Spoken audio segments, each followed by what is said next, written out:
démocratique du Congo, cas du droit à l'éducation et du droit d'accès à l'eau potable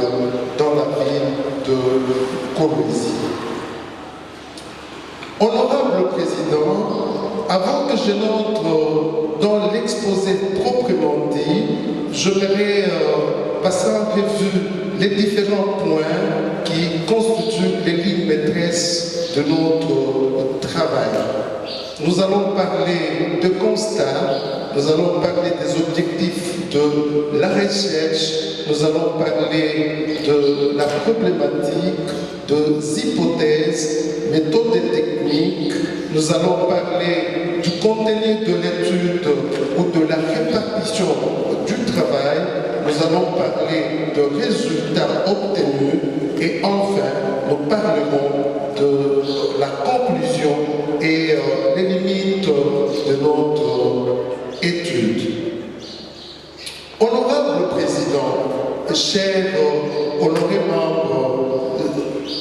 du jury et éminents professeurs, le thème de notre recherche a été choisi à partir du constat fait par nous à la suite de la non-justiciabilité des droits économiques, sociaux et culturels en République démocratique du Congo de manière générale et du droit à l'éducation et du droit d'accès à l'eau potable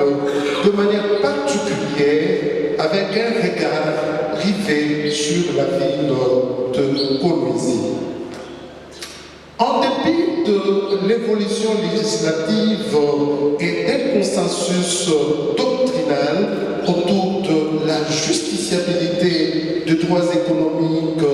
sociaux et culturels en République démocratique du Congo et du droit à l'éducation et du droit d'accès à l'eau potable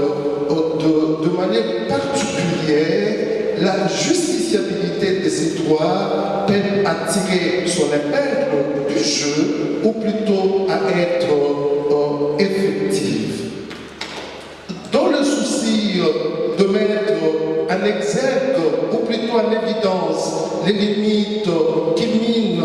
cette justiciabilité et de proposer éventuellement des solutions idoines pour endiguer cette non-justiciabilité par rapport à ces droits sous examen, nous nous sommes posé de questions suivantes. Première question, quelles sont les limites à la justiciabilité de